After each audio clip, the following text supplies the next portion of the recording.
Claro, é de direito de vocês, né, não pode perder as coisas assim, né, não é justo, não é correto. É.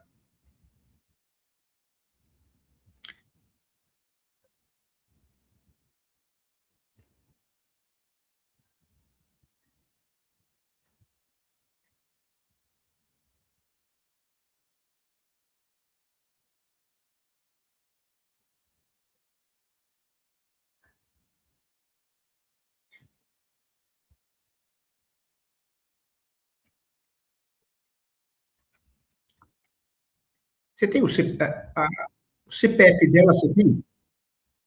Vamos levantar, isso é importante, vamos levantar para ver se de fato a gente consegue, achar um escapião, alguma coisa assim.